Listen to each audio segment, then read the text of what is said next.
Yo, what is going on, everyone? My name is Nick, or the Notorious Fantasy, and in today's video, we're going to be breaking down my top 36 wide receiver rankings and tiers for week number 4 of the 2024 fantasy football season. But before we could get on into things, I would like to ask that if you guys are new to the channel and you do end up enjoying today's video, that you please make sure to hit that subscribe button down below. And while you're down there, whether you are new to the channel or not, please make sure that you do leave a like on today's video. It would help me out a ton. If you want to follow me on Twitter or X, please do so at NotoriousFantasy. And if you'd like an updated version of my rankings for quarterback, running back, wide receiver, tight end, kicker, and defense, I update them every single day on my Patreon. Things may change from this video till Sunday. Make sure you check it out for $7.50 a month on my Patreon. Link in the video description. So without further ado, let's get into my week number 4 wide receiver rankings and tiers for the 2024 fantasy football season. We begin with the first tier at the wide receiver position for week number 4, the must-start wide receiver section. All of these wide receivers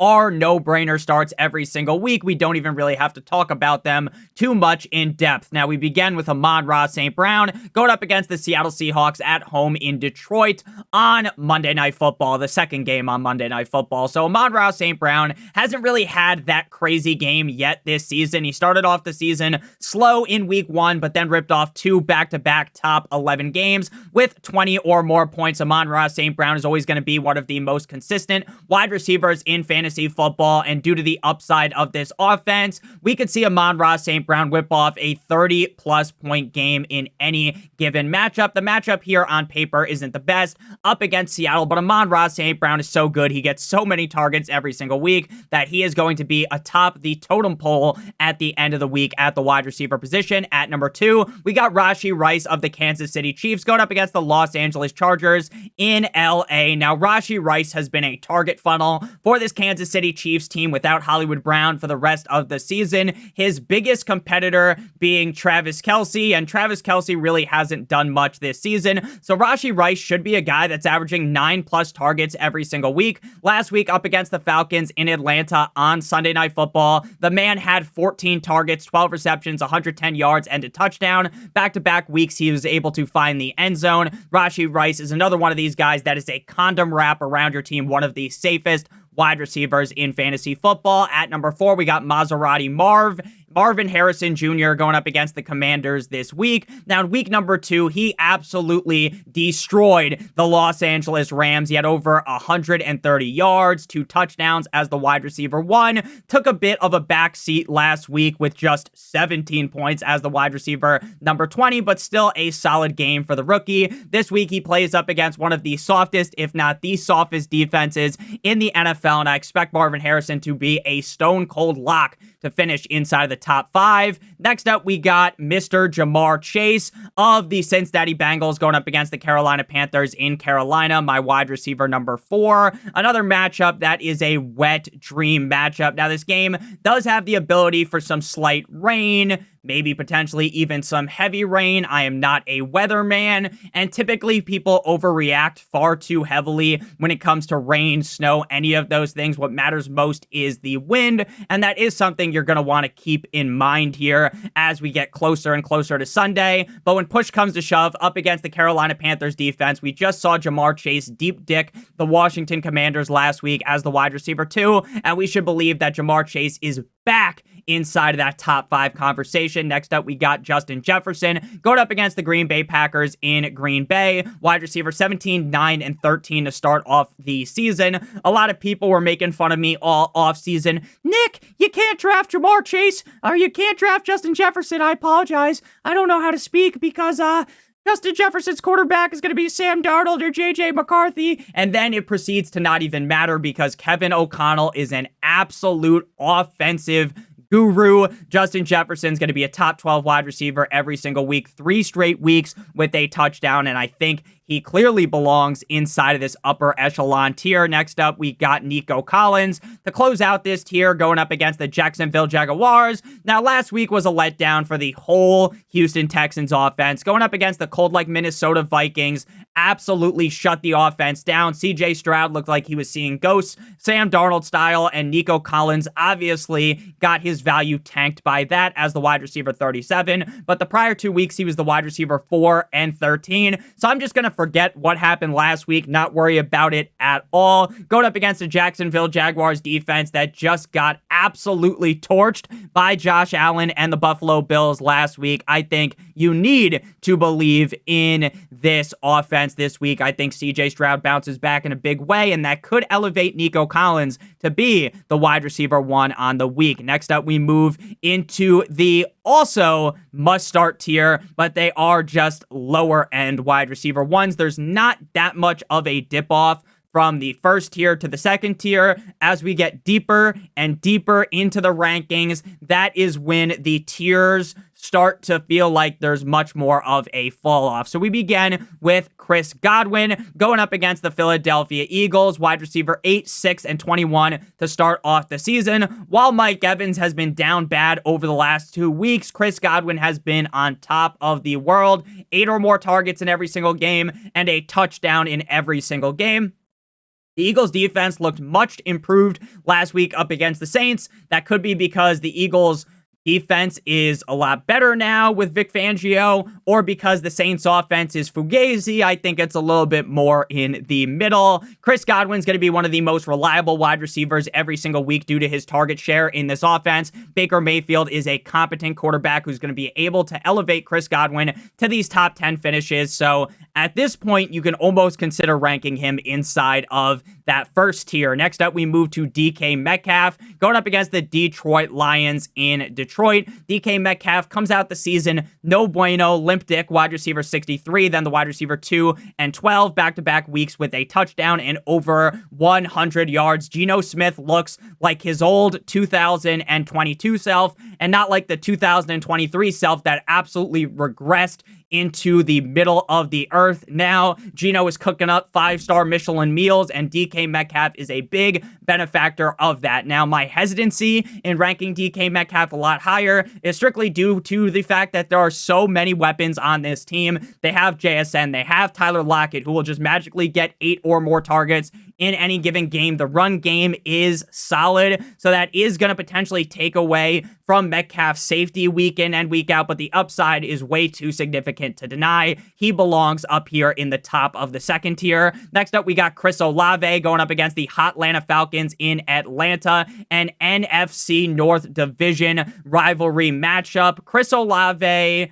looks good. He looks way better than I believed he would, and that is really just because him and Derek Carr are now on the same page. Last season, they were not on the same page. They were not even in the same chapter. They were reading 2 different fucking books. Chris Olave is reading fucking the Thesaurus, and Derek Carr was reading Green Eggs and Ham, right? 2 completely different books. They were not on the same page at all, and that was a huge deterrent of Chris Olave's season and why it ultimately went sideways. This year, though, at least over the last 2 weeks, they appear to be on the same page. Now, I do have some questions about why the fuck he's only seeing 6 targets a game and not getting like 8, 9, or 10 compared to the other wide receivers on the team, but if he continues to put up 80-plus yards, if he continues to be a guy that Derek Carr looks for in the red zone, and in a matchup that could be high scoring here up against the Atlanta Falcons, Chris Olave belongs inside the top 12. Next up, we got Deontay Johnson going up against the Cincinnati Bengals. Now, there is some questions with his health. He does have a groin injury, but ultimately, I do think he suits up. Now, this game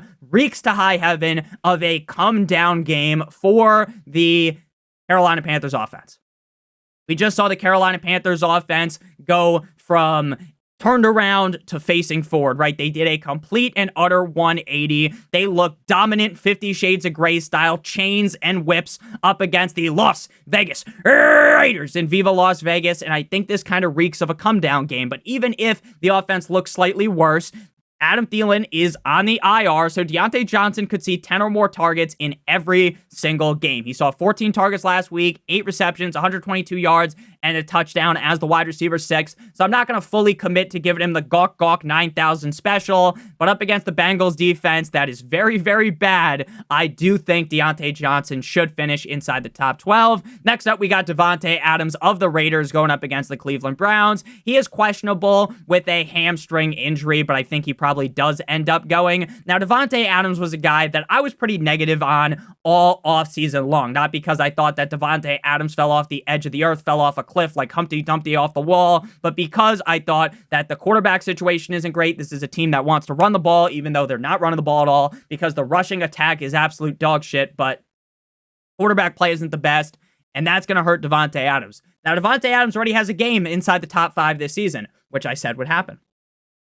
He's going to have great games, and he's going to have letdown games, and he'll probably still finish inside the top 15 at wide receiver, but I don't think he's going to be considered a league winner, and that's exactly how things have played out. Wide receiver 37 in week 1, 5 in week 2, 53 in week 3 in a wet dream matchup up against the Panthers. Now he's got a tough spot up against the Cleveland Browns defense, though. I will note they may be a little bit fugazi, awazi, and a woozy. I am not going to fully crown Davante Adams because of the fact that they throw the ball to other guys as well, and it's very fucking annoying, if I'm being completely honest with you, if you have Davante Adams, just how south this team has already gone just 3-4 weeks into the season. Again, you can't bury him because he's Davante Adams, but I can't rank him higher because of the offense. Next up, we move to Zay Flowers of the Baltimore Ravens, going up against the no one circles the wagons like the Buffalo Bills this week on Sunday Night Football. Now, Zay Flowers, week 1, week 2, the targets are coming, and they're coming often like he's gooning, all right? Week 1, 10 targets. Week 2, 11 targets. 2 solid games. He should have had a touchdown in week 1, but Lamar missed him by a wide margin, and then week 2, he scores a touchdown up against the Raiders. Last week, though, the game plan was just run the rock gently down the stream as they absolutely skull-fuck the Dallas Cowboys. This week up against the Buffalo Bills, I think it's going to be more of a dogfight, more of a high-scoring tit-for-tat back-and-forth affair that should be able to elevate Zay Flowers into this fringe wide receiver 1 range. He was wide receiver 71 last week, but another one where I'm just going to brush it off. I think Lamar Jackson is a much better quarterback than he gets credit for, and I also think that Zay Flowers is clearly the best weapon on this team. And they're going to need a weapon to put up a bunch of points. They're going to throw the ball a ton to Zay Flowers. So last week, just brush it off. Don't worry too much. I think Zay Flowers will bounce back in this game. Before we move on into the rest of the wide receivers, I do want to give you guys a quick word for our friends and our partner over at Underdog Fantasy. Now, we bring them up at this point because we just talked about Zay Flowers and the Ravens, and the free pick for this week, if you sign up with promo code Notorious and you are a first-time depositor, you receive the free pick of Lamar Jackson higher than half of a total yard. You match that with any of the players playing on Sunday, not on the Ravens, or on Monday Night Football, the 2 games. You'll receive 3 times whatever you enter into your pick'em. If you do multiple picks, then the payout will increase. So if you use promo code Notorious, you'll receive that free pick, Lamar Jackson higher than half of a total yard, plus a first-time deposit offer of up to $1,000 in bonus cash. Now, if for some reason you're watching this after Sunday Night Football, then you could use the promo code Notorious and you'll get a free pick for a different player that would be going on Monday Night Football. So again, promo code Notorious to get your free pick plus a first-time deposit offer of up to $1,000 in bonus cash. So back on into things, hit that subscribe button, hit that like button as well. We got GW, we ain't talking George Washington, we're talking Garrett Wilson going up against the Denver Broncos. Now this matchup against the defense is a wet dream, right? Life is but a dream, right? Garrett Wilson, if he was going up against any other corner, would have just the best matchup ever. I would be bricked up talking about him underneath the desk like Monica Lewinsky was under there. But instead, Garrett Wilson is going up against PS2. And we ain't talking PlayStation 2. We're talking Patrick Surtain II, PS Jr. Garrett Wilson has yet to have a top 24 game this season. He is let down based upon where you drafted him. Now, eventually, he's going to break free, be soaring and flying like Troy Bolton in High School Musical. Eventually, he's going to have that huge game because Aaron Rodgers looks great. Problem? He's going up against Patrick Surtain, so I don't think we can really boost him up too much in the rankings. I almost want to drop him down further, but the second we all unite together and try to panic on Garrett Wilson is the time where he goes absolutely nuclear. A.J. Brown is closing out the second tier here. He is questionable with an injury. He was seen practicing on Friday. They found him like he was Waldo, and with Devontae Smith not playing, I still do believe that it is a long shot, right? You practice just once. that does not mean that he's a stone cold lock to play up against the Buccaneers. But if he does play, even if he's hobbled on a fucking peg leg like he's Patchy the Pirate, A.J. Brown could finish easily inside of the top 10 and be the wide receiver 1 because the Buccaneers defense is so bad. Again, I don't believe he's going to play, but if he does, he belongs in this range. Next up, we move on into the next tier at wide receiver, the high-end wide receiver 2s, beginning with Amari Cooper. Now, I know what I saw last week out of Amari Cooper was amazing. Coming out the gate, scores the touchdown. 12 targets, 7 receptions, 86 yards. 2 touchdowns, fantastic. And I know this matchup up against the Raiders is as good as it gets. But you still have to rely on the pervert himself, Deshaun Watson, to get the ball to Amari Cooper. A lot of the plays, Deshaun Watson drops back, and he thinks he's Jason Kidd. He's trying to bounce pass it to the guys, right? It's brutal. But Amari Cooper has 9, 8, and 12 targets through the first 3 games. So until I see some more consistency out of Watson, I think he's going to be kind of in limbo in this high-end wide receiver 2 range to maybe even being in the lower tier if he shits the bed this week. But Amari Cooper has looked really good. It's just the quarterback play that's ultimately holding him down. Next up, we got Wiki DJ Moore going up against the LA Rams. Now, I love this spot for Caleb for DJ Moore. Caleb looked so much better in week 3. But again, important caveat, important, put a star through this, a pin in this.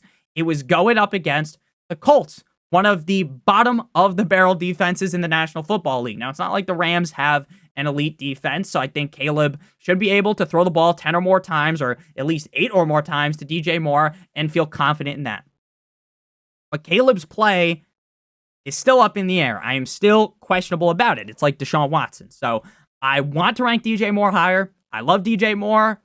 Was a top 24 wide receiver last week. He's yet to find the end zone. I think brighter days ahead are coming for DJ Moore, but just not confident enough yet to rank him higher. Next up, we got scary Terry McLaurin going up against the Arizona Cardinals in Arizona. Last week, that throw from Jaden Daniels to Terry McLaurin had me bust a little bit in my pants. It was unbelievable to watch. Jaden Stormy Daniels drop back and threw a rope directly into the breadbasket of Terry McLaurin. It was beautiful. 6 targets, 4 receptions, 100 yards, and a touchdown. Now, Terry McLaurin is basically just like Amari Cooper, except for Terry McLaurin has a better quarterback. The targets have been coming, and they're coming often. Pause, right? 4, 8, and 6 targets. But the first 2 games, he had just 17 and 22 targets. But that's why I tell everyone not to panic on these guys.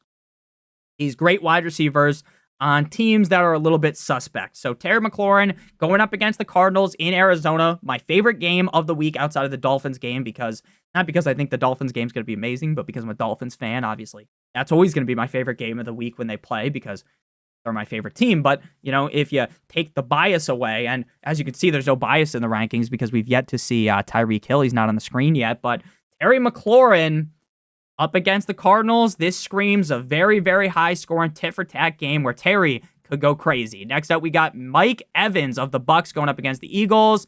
Knee limited in practice on Thursday. I think he should be good to go, but he's been limited in back-to-back days. Got to follow the injury report that comes out today on Friday. Wide receiver 6 in week 1. Round of applause. My God, the Commanders' defense couldn't stop him.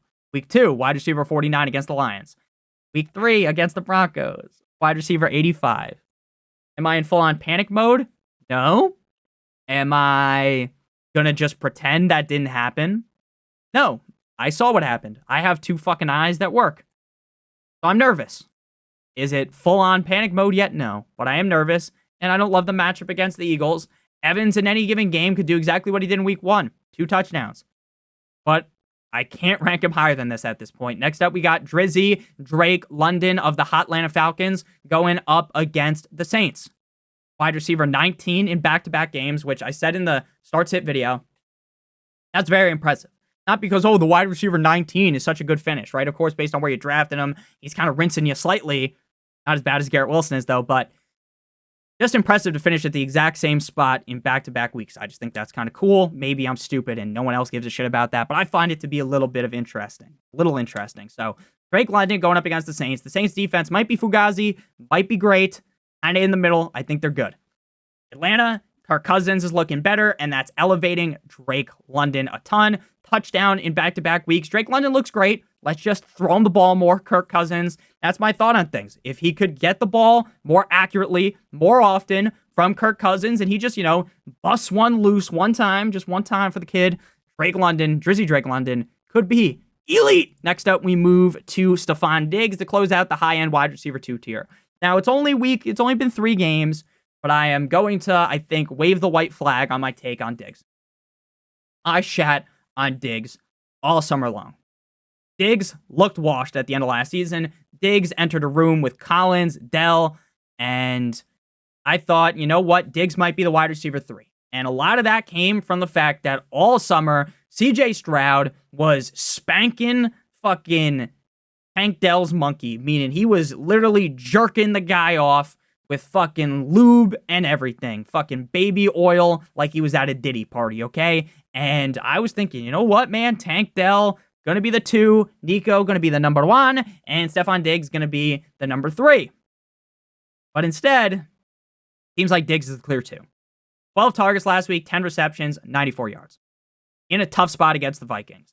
Now, in a wet dream spot against the Jaguars, I can't deny what I've seen out of Diggs. I'm not someone that has this thing that people talk about called take lock, right? I'm not stuck with what I said in the summer. I am perfectly fine saying, you know what?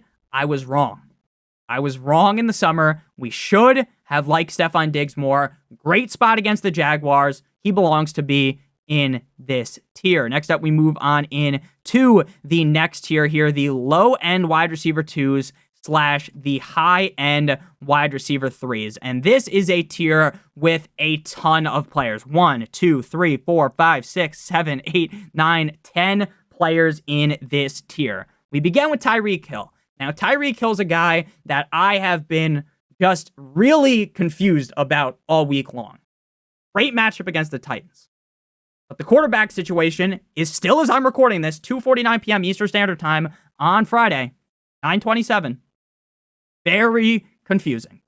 I think they're going to go with Snoop Tyler Huntley, Pro Bowler, and that's going to boost the team. But I've watched him play, and he's not the kind of guy that's going to slice and dice the defense, right? Like he's playing Fruit Ninja, right? He's not going to go in there and put the defense in a Wuchi finger hold like he's Kung Fu Panda, okay? What he's going to do is go out there and run the rock, throw the ball short, make sure he doesn't fuck anything up, and the Dolphins could win. But, and this is a big but, shout out to Kim Kardashian, Tyreek Hill needs those deep, now he doesn't need them, but you'd like them.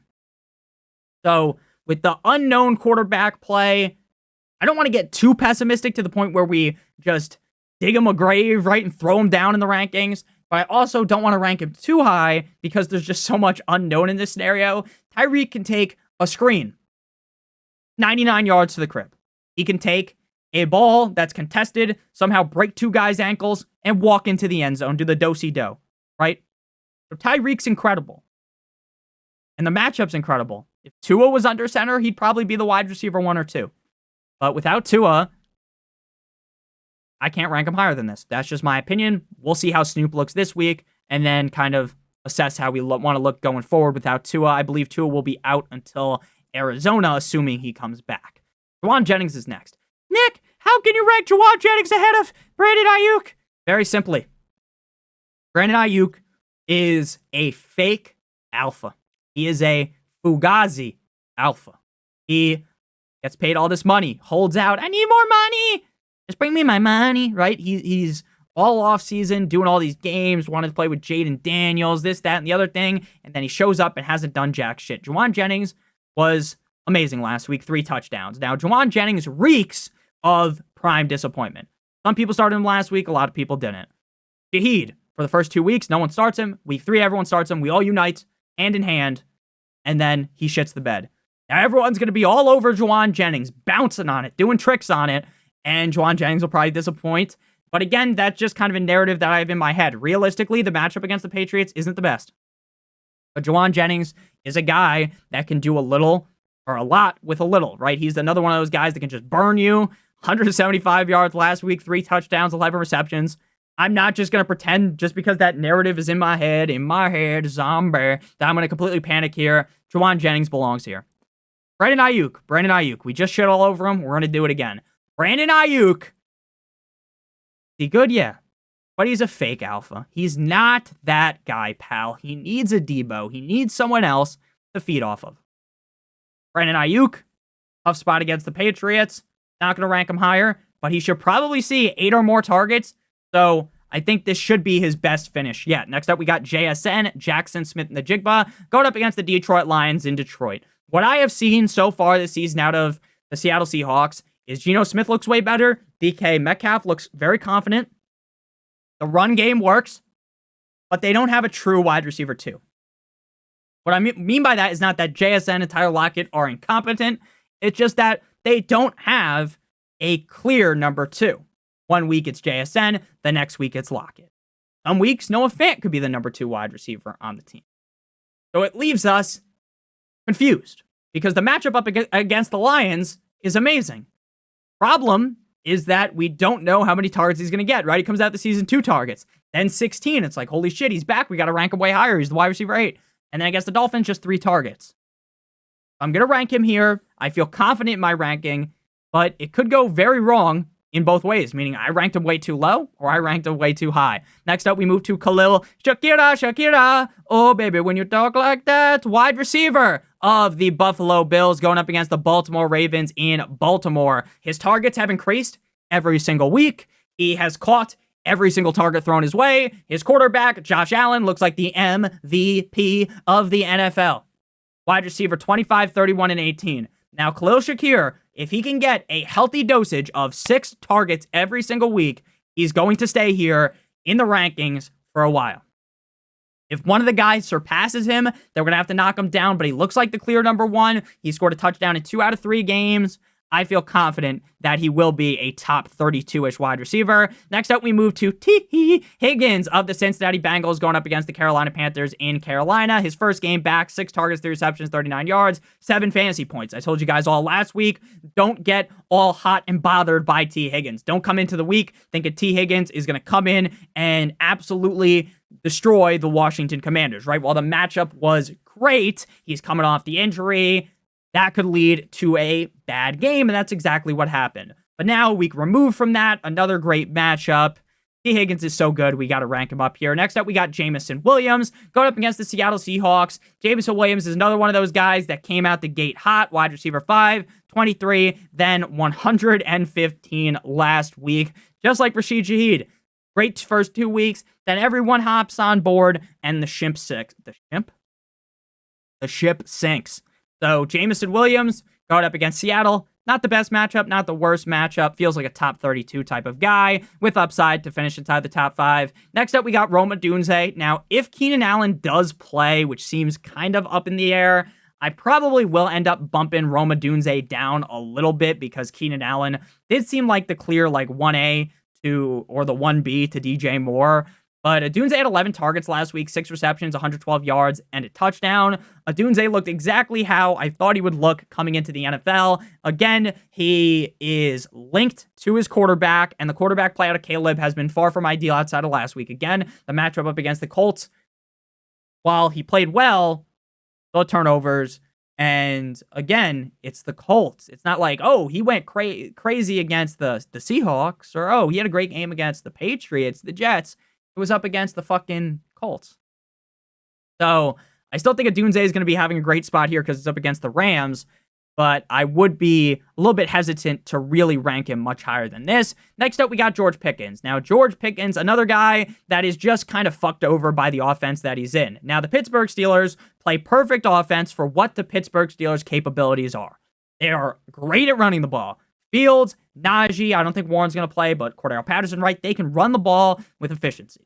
Justin Fields is competent enough to, in this offensive system, not mess everything up. Hey, don't make those stupid plays where you try to throw it deep, you feed it into 3 guys, you throw a pick. Hey, Just take the nice and easy things, the things in front of you. Don't try to force the ball deep down the field. Don't force the ball into triple coverage. If something's going wrong, you can try to take off and run. If not, you take the sack to your face like your name is Mia Malkova and you live for the next drive, right? Because the team's defense is so elite, you don't have to do anything crazy. And George Pickens has been down bad because of it. Now, he's still getting around 6-7 targets a week, and the matchup here against the Colts is amazing. But again, that doesn't mean that the Steelers, just because the secondary there in Indianapolis is suspect, that they're magically going to turn into this pass-heavy team. So while the matchup is great, quarterback play out of Fields has been good, they just don't throw the ball enough for me to be fully confident in him. Next up, we got Jaden Riley Reed of the Packers going up against the Minnesota Vikings. Rough matchup. He was limited in practice on Thursday. Continue to monitor that. What I'm going to tell you is if Jordan Love plays, which seems more and more likely, I thought a couple days ago, the Kembe, no, that's not going to happen. Now I think that is more than likely going to be the case. So I was wrong. My bad. Vikings matchup is tough for Jordan Love. I don't know why the fuck you'd bring him back up against a defense headed by Brian Flores that is going to just blitz you. Blitz. A ton. Or they're going to make you think they're going to blitz, they're going to back up, and they're going to pick you off. Jaden Reed has been down bad without Love. He was amazing in week 1 with Love. I said all summer long how much I love Jaden Reed. I basically wrote him a poem like my name was Stan, okay? I love Jaden Reed. But I'm worried about the matchup, and I'm worried about how Jordan Love is going to look. So I can't rank him much higher, but he's another one of those guys that, hey, you just get one end around, and the guy's gone 90 yards to the crib. Next up, we move to the final tier, the high upside wide receiver 3/flex options. And honestly, I am hesitant to even say some of these guys have the highest upside, but it just sounded like the best name for the tier. We begin with Rashid Shaheed. Rashid Shaheed, going up against the Falcons in Atlanta. He was so good through the first 2 weeks. Down bad in week 3. 0 catches, 0 fantasy points, obviously. Wide receiver 157. 5 targets, though, which is normal. Now, talked about this last week, and we've talked about this every game of the season with Shaheed. Shaheed is not a volume player. Shaheed's a 4 to 5 target guy weekly that is going to have those great games where open, catches it, he's gone. Or gets a nice, catch, shimmies past the guy, and he's gone. But when the volume isn't hefty, when the volume isn't so extravagant, it makes him a lot more risky. Now, if he was getting 8-9 targets a game, if Chris Olave was magically on a different team, then Shaheed would be significantly safer. But he's not. He hinges heavily on the touchdown. He hinges heavily on the big play. The big play is going to come a lot. Up against the Philadelphia Eagles last week, there was a play that was the big play, and they didn't convert on it. So, are we going to panic after one game comes to a screeching halt? No. But I don't think we can truly love him at this point in the season. Next up, we got Brian Thomas Jr. Now, I love Brian Thomas Jr. Another scenario where the guy's being held hostage on a shitty team, right? Trevor Lawrence doesn't look good. The Jaguars' offense, maybe the play calling, everything is wrong. Everything is wrong. So, he scored 15, 11, and 10 points. So, I know he's going to get you over 10 points, so I feel fine with him here. Texans defense looked not good last week, but I think they're better than what we saw last week. Christian Kirk looked better last week, but he's still getting a lot of targets. So Brian Thomas, I think, belongs in this range. But until the Jaguars, get whipped into shape, until they actually start figuring things out offensively, I kind of think Brian Thomas is just stuck in this tier. Next up, we got Darnell. Here comes the Mooney. Money. Now, he has seen 7 and 8 targets in back-to-back weeks and has been a top 28 wide receiver in both weeks. So I like him here. Hesitant to believe that 7 or 8 targets is going to be the truth for the rest of the season because I think they're going to try to involve Pitts more. I just think that has to be the case. But as of right now, until we really see that, Darnell Mooney, it seems like him and Kirk Cousins are on the same page. They've got that breakfast narrative like Stafford and Kupp all those years ago where they were cucking out Robert Woods. So Darnell Mooney here feels good. Pause. Next up, we got Christian Kirk going up against the Texans. Now, you know how we just said Darnell Mooney feels good? It feels fine to play him. Christian Kirk feels like if you start him, you might take a baseball bat to the nutsack, or you might be entering your wee into Sydney Sweeney, right? It feels like the upside is really there, but the downside is brutal. Wide receiver 74, 110, not 210. That'd be really bad. And wide receiver 23. 4 targets, 3 targets, 10 targets last week. Let's see what happens. Again, I was a Christian Kirk guy in the summer, just like I was a Brian Thomas Jr. guy. I expected more out of the Jaguars than we have seen. Do I think the Jaguars are dead completely? No. But I'm hesitant to, again, rank these guys higher because I just haven't seen much. Next up, we got Keenan Allen. Like I said with Rome Odunze, Keenan Allen was getting peppered in the first game. 11 targets, though, just 4 receptions, 29 yards. Keenan Allen is old. He has fully reached UNC status. Questionable with a heel injury. What I will tell you is he practiced in full on Friday, so I think he's going to end up playing. But again, he's old. He might not play. Coming off of an injury at an old age, I don't think he's going to instantly come in and be the number 2, the number 1 target there. But he could because maybe Caleb Williams just trusts him a bunch. So again, I think Keenan Allen's role is going to start slipping down and down and down. So if you're a Keenan Allen owner, what you need to hope happens is he comes out the gate hot this week, has a great game, and then you can ship him off before it's too late. Next up, we got Jalen Waddle away, Waddle, till the very next day, going up against the Tennessee Titans. Now with Tua, things were all fine and dandy. Wide receiver 16, sure, not the best, not the worst. Then Tua gets whacked up against the Bills. Targets, he gets 4 targets, 4 receptions, like he's at Wendy's, 4 for 4, 41 yards. Not the best.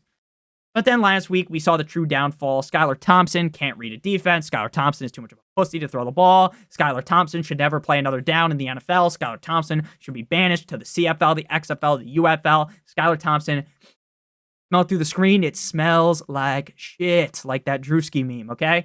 Jalen Waddle is at the Lamborghini mercy of Tyler Huntley. Now, I still think Tyler Huntley is the best option for the Dolphins to win the game. I do believe that. But I do not believe that Tyler Thompson, I just combined his name with Skylar Thompson. Tyler Huntley, Snoop, is the savior of this Dolphins offense for fantasy. He might be the savior until Tua comes back for my sanity, right? For me actually being able to sleep at night and not cry myself to sleep. But things are not looking the best here for the Dolphins. Great matchup against the Titans. I think Achane is by far and away the safest option. Tyreek is kind of in the middle, and the Waddle is kind of just no bueno. So, again, I can't rank him higher than this. I just can't. I wouldn't be surprised if he had a big game, but I'm not going to rank him there.